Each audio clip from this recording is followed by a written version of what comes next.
state has constituted a commission of inquiry.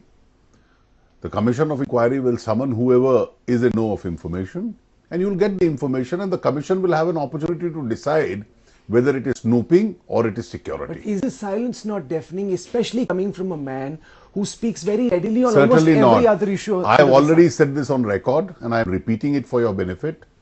If silence is for self-protection or to duck an issue, it is improper.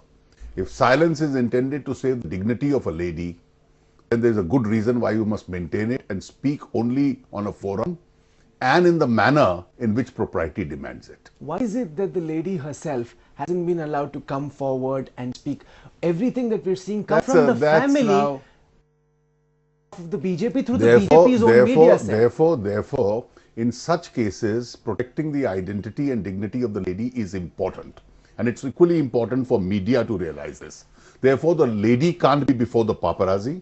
The lady shall be before the judge if necessary.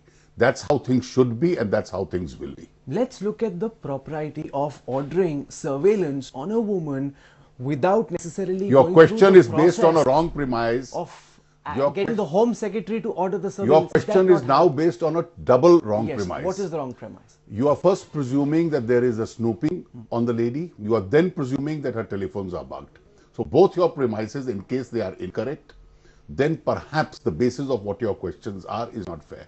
Please wait for this question till the Commission's report comes. Because I have the Indian Telegraph Act. It lays out 5 conditions under which you can put I somebody's phone probably under know the the surveillance. Indian Of Telegraph course, Act for many more years than you do. 100 times more. But the factual basis on which you are attracting the Indian Telegraph Act, if the Commission were ever to say that these factual positions don't exist, therefore please wait for the Commission's report before you ask this. For the longest time, you, yourself and others in your party kept insisting that there is no need for any form of a probe. Now you've ordered a commission of inquiry. Why is it that the BJP changed its stance? Is it because of the fact that there was a petition before the Supreme Court? The BJP still believes that the facts are very clear. There was no need for an inquiry.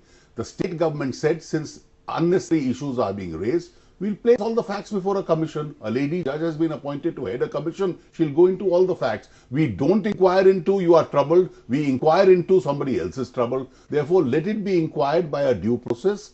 Let it not be swept below the carpet, and the facts will come out. Now that there is an inquiry, nobody needs to worry about what the truth is eventually going to be. Just this morning, the Congress has put out a statement raising questions about the bona fides of this commission, saying that the judge who's involved has in the past taken 3 years to give a clean chit to the state government. They've also raised questions about the additional chief secretary who has been part of the BJP government in Gujarat. They're saying, let's get this probed by an independent commission. A judge is independent. Mr. Digvijay Singh can't probe.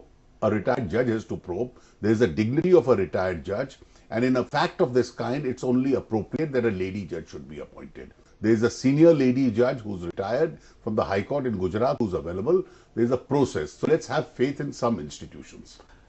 But the question also is that why did it take so long for this inquiry to be set up? Why was the first and immediate response from the BJP that the inquiry doesn't running a government is different from anchoring a program. So you can anchor a program in 15 minutes. Running a government 1 week could be too long, but it's a reasonable period of time. Does the Snoopgate episode diminish the credibility of Narendra Modi's prime ministerial campaign? Certainly it does not. Narendra Modi still manages to get 50 times larger crowd than any Congress leader in this country. He has the largest acceptability in this country, and therefore Snoopgate becomes something which is suspicious only if you are reading the Congress version of it.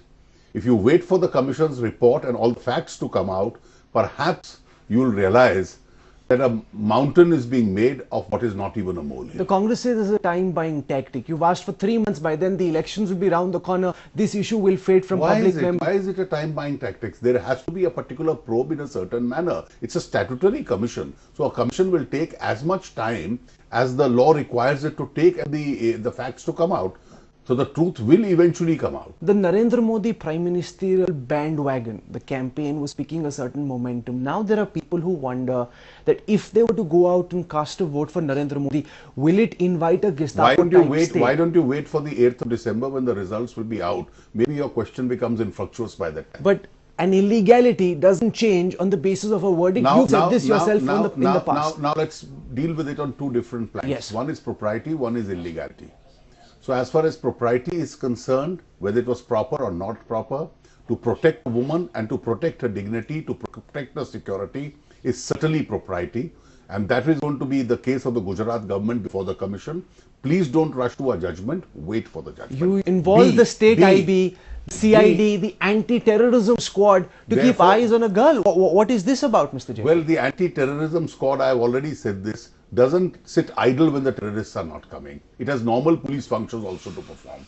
And therefore, to base it on some lack of understanding of how the police functions, that the anti-terrorism squad will only function when terrorists come, that's not true. They have normal police functions also, and they do discharge such functions.